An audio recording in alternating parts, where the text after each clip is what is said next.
The hum of the engines filled the cabin, a steady rhythm that soothed the faint murmurs of conversation. Sunlight streamed through the oval windows, painting golden streaks on the faces of passengers lost in their own worlds. Some scrolled through their phones, preoccupied with messages and emails they hoped to finish before takeoff. Others leafed through magazines or settled into the worn cushions, their expressions a mix of calm and mild anticipation.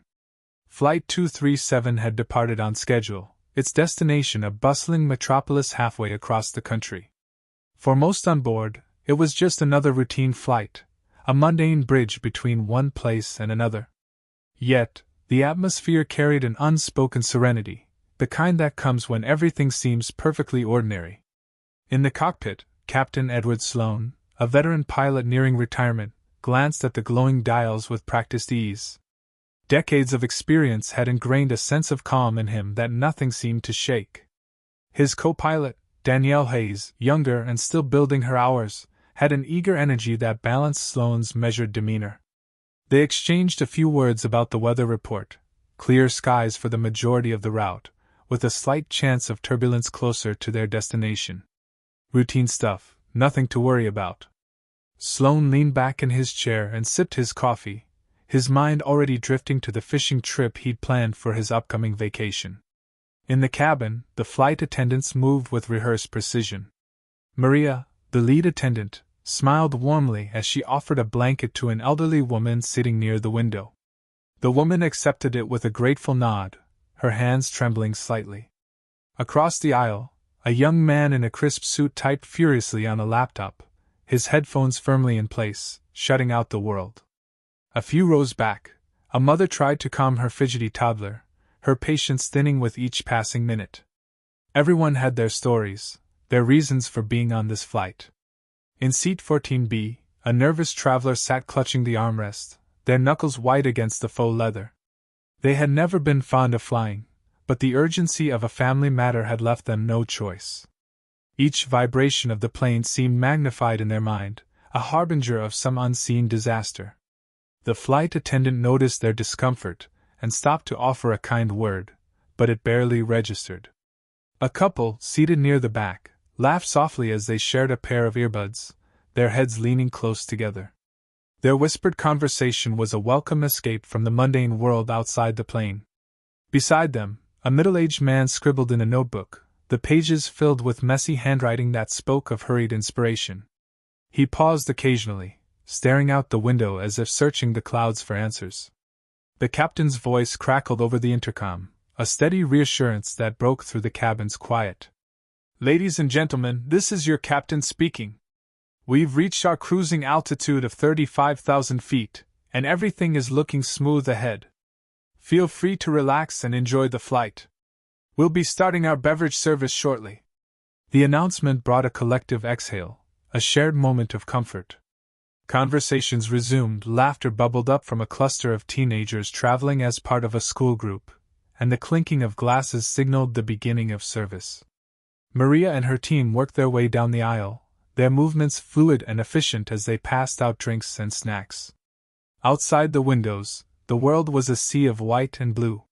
Puffy clouds stretched endlessly beneath them, a surreal landscape untouched by the chaos of the world below. The sun hung high, casting a golden glow over everything it touched. It was the kind of view that reminded people why flight was still a marvel, a defiance of gravity that felt almost magical.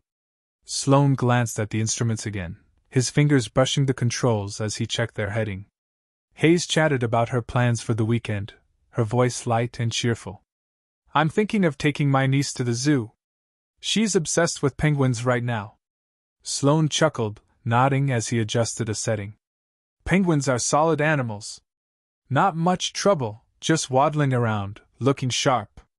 Hayes laughed, the sound filling the small cockpit. It was moments like these that reminded her why she loved her job. The responsibility was immense, but the rewards, both the views and the camaraderie, were unmatched. Back in the cabin, the elderly woman had fallen asleep, her blanket pulled tight around her shoulders. The nervous traveler was still tense but had loosened their grip on the armrest slightly. The fidgety toddler had finally settled down, lulled to sleep by the gentle vibrations of the plane. Even the young businessman had paused his frantic typing, his head resting against the seat back as he closed his eyes. For a while, everything was as it should be. Peace. The calm shattered with a single, jarring jolt. Passengers gasped as the plane shuddered violently, the overhead bins rattling with the force of the unexpected turbulence. Drinks toppled, splashing onto laps and tray tables. Conversations halted mid-sentence, replaced by the sharp intake of collective breath. The sudden shift in the atmosphere was palpable, the serenity of moments before replaced by an undercurrent of unease.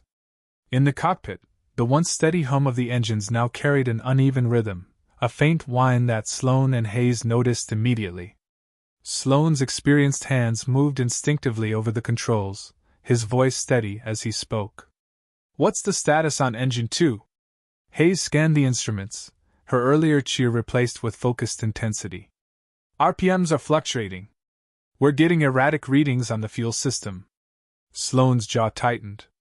He toggled a switch and keyed the intercom. "Ladies and gentlemen, this is your captain. We've encountered some turbulence, and we're working to smooth things out. Please remain seated with your seatbelts fastened." His voice, calm yet firm, offered little hint of the tension building in the cockpit. Back in the cabin, the atmosphere was anything but calm. The nervous traveler in 14B gripped the armrest again, their breathing shallow and rapid. A baby began to wail, the cries rising above the murmurs of alarmed passengers. Flight attendants hurried to reassure those who seemed most distressed, their professional masks hiding their own growing concern. Another jolt, harder this time, sent a ripple of panic through the cabin. The plane dipped briefly, and passengers were pressed into their seats as the aircraft climbed sharply again. Overhead bins popped open, spilling luggage into the aisles. A young woman shrieked as a bag narrowly missed her head. Maria, the lead flight attendant, grabbed a handhold to steady herself as she addressed the passengers over the PA system. "Ladies and gentlemen, please remain calm and stay seated with your seatbelts fastened. We are experiencing turbulence, but the situation is under control." Her voice was steady, but the tension in her eyes betrayed her. In the cockpit, the turbulence intensified, and warning lights began to blink on the control panel. Hayes glanced at Sloane, her voice tight. "Engine 2 is losing power. We're going to have to shut it down." Sloane nodded, his calm demeanor never faltering. "Shut it down and divert power to Engine 1. Run diagnostics and see if we're dealing with a fuel line issue or something mechanical." Hayes complied, her fingers moving quickly over the controls. The aircraft groaned as it adjusted to the sudden shift in power, the loss of an engine straining its systems. Sloane reached for the radio. "Mayday, mayday. This is Flight 237. We're experiencing engine failure and turbulence at 35,000 feet. Requesting immediate assistance and diversion to the nearest airport." The radio crackled with a response. "Flight 237, this is Air Traffic Control. We've received your mayday. Stand by for diversion instructions." The cockpit was a flurry of activity, the once quiet environment now filled with alarms, crackling radio transmissions, and the muted roar of the engines. Hayes scanned the instrument panel, her brow furrowed. "We've got a fuel imbalance. Tank 1 is draining faster than it should. Keep an eye on it," Sloane said, his voice a rock of stability. "We need to keep this bird in the air until we have a clear path to land." In the cabin, fear was spreading like wildfire. Passengers whispered anxiously, their voices laced with panic. The once calm businessman now clutched the armrests, his laptop forgotten. The young couple near the back held hands tightly, their earlier laughter replaced with wide-eyed silence. The fidgety toddler clung to their mother, who whispered soothing words despite the tears streaming down her own face. A sudden drop in altitude sent a wave of screams through the cabin. The plane leveled off again. The plane's abrupt descent left a hollow silence in its wake, broken only by the occasional sobs and murmurs of frightened passengers. Overhead, oxygen masks deployed with a mechanical hiss, swaying like pendulums in the turbulent air. Panic surged as people fumbled to put them on, hands trembling, breaths quick and shallow. In the cockpit, Sloane tightened his grip on the controls, his jaw set as he fought to steady the aircraft.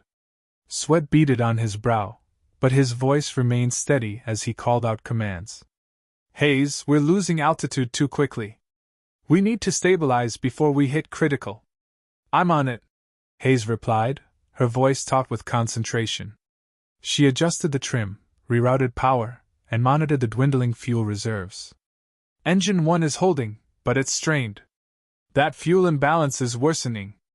If it cuts out, we're dead in the water. Sloane nodded grimly. We're not letting that happen. Let's get the passengers prepped. This is going to be rough. Switching to the intercom, he addressed the cabin. Ladies and gentlemen, this is your captain. We're experiencing severe mechanical issues and will need to make an emergency landing. Please ensure your seatbelts are fastened tightly and follow the instructions of the crew. We're doing everything we can to get you safely on the ground. The calm veneer of his voice did little to ease the terror gripping the passengers. Maria and the other flight attendants moved through the aisles, their voices raised to be heard over the chaos. Place your masks over your nose and mouth. Tighten the straps. Brace yourselves for potential impact. The elderly woman who had been peacefully napping now clutched her mask with trembling hands, tears streaming down her face. The nervous traveler in 14B sat frozen, unable to move as the plane jolted violently again. Maria knelt beside them, her voice gentle yet firm. You're going to be okay. Just breathe with me, one step at a time. Near the back of the cabin, the young couple exchanged a tearful embrace, whispering words of love as if afraid they wouldn't have another chance. The businessman stared blankly at the seat in front of him, his knuckles white as he gripped the armrests. Outside, the sky had turned ominous, dark clouds swirling in the distance as the plane descended through turbulent air. Lightning flashed, illuminating the wings for a brief moment before the darkness swallowed them again. Rain lashed against the windows, the sound a relentless drumbeat that added to the cacophony. Back in the cockpit, the strain was evident in both pilots. Hayes checked the radar. We're heading toward open terrain, but it's rough. Closest airport is still too far. Sloane's jaw tightened. No choice but to aim for the safest stretch of land we can find. Alert the passengers to brace for impact. Hayes relayed the grim message over the intercom. Attention, passengers. Please assume the brace position and hold it until further notice. Keep your seatbelts secured. This is a precautionary measure as we prepare for an emergency landing. The cabin was a sea of fear and determination. Parents shielded their children, strangers reached out to comfort one another, and the sound of whispered prayers filled the air. Maria and her team secured loose items, checked seatbelts, and tried to calm those who were most panicked. The ground loomed closer, a patchwork of dark forest and open fields barely visible through the rain-streaked windows. The plane shook violently as it descended, the groaning of its strained structure echoing through the cabin. Alarms blared incessantly in the cockpit, but Sloane remained laser-focused on the controls. Flaps extended, Hayes reported, her voice steady despite the chaos. Landing gear is down, but I can't guarantee it'll hold. We'll take what we can get, Sloane said, his hands firm on the yoke. Hold tight. The final moments stretched into eternity. The engines roared, the cabin shook, and the screams of passengers mixed with the deafening sound of wind and rain. Then came the impact, a bone-rattling jolt that threw everyone forward. The plane skidded across the wet ground, metal screeching as it tore through the earth. Sparks flew as the landing gear collapsed, and the cabin filled with the acrid stench of smoke and fuel. Amid the chaos, a sense of grim survival took hold. Passengers braced themselves against the relentless force, their eyes squeezed shut as the plane. The world was still. For a moment, the only sound was the faint hiss of steam rising from the wreckage, mingling with the soft patter of rain on the battered fuselage. Then came the groans, of metal settling into the earth, of passengers stirring in their seats, and of the wounded finding their voices. The acrid smell of smoke filled the air, mingling with the unmistakable tang of fuel. Captain Sloane sat motionless in the cockpit, his hands still gripping the controls. His knuckles were white, his breathing shallow. He blinked hard, as if trying to confirm he was still alive. Hayes broke the silence, her voice trembling but determined. We made it. Barely. Sloane nodded, forcing himself to move. We're not done yet. Check the cabin. Make sure they're getting out. Hayes didn't hesitate. She unbuckled her harness and pushed open the cockpit door.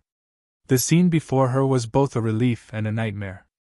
Most passengers were moving, some limping, others helping those who couldn't rise on their own.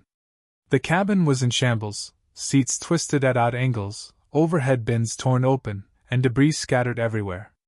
Maria and the other flight attendants were already at work, shouting instructions and guiding passengers toward the emergency exits. Leave your belongings! Stay low and move toward the slides! Maria's voice carried over the chaos, a beacon of authority amid the confusion. The emergency lights flickered, casting an eerie red glow over the wreckage. Smoke curled along the ceiling, and the faint smell of burning wires hinted at a fire somewhere in the back of the plane. Time was running out. Passengers stumbled toward the exits, some crying, others eerily silent, their faces pale with shock. The young couple who had been holding hands earlier now clung to each other, as they helped an elderly man hobble toward the slide. The businessman, who had seemed so composed before, now moved with single-minded determination, carrying a small child whose parents were injured and struggling to follow. The nervous traveler from 14B sat frozen, their eyes wide and unseeing. Maria knelt beside them, her hand firm on their shoulder. You need to move now. I'm with you, okay? One step at a time. Slowly, she guided them to their feet, helping them toward the exit as smoke thickened around them.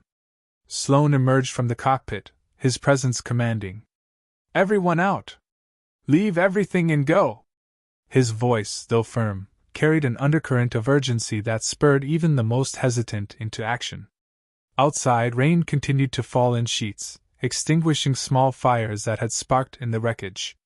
Passengers slid down the inflatable chutes, landing in the mud and scrambling to their feet. Some turned back to help others, while a few stood in stunned silence, staring at the mangled remains of the aircraft that had almost been their tomb. In the chaos, the fidgety toddler, now clutched tightly by their mother, wailed loudly, their cries a sharp contrast to the dazed silence of those around them. The young woman who had shrieked during the turbulence now sat in the mud, cradling her scraped knees, her sobs muted by the rain.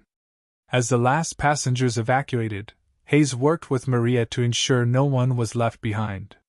They moved methodically, checking each row despite the increasing heat and smoke. Near the rear of the cabin, they found a man unconscious, pinned beneath a collapsed seat. Over here! Hayes shouted to Sloane, who rushed to their aid.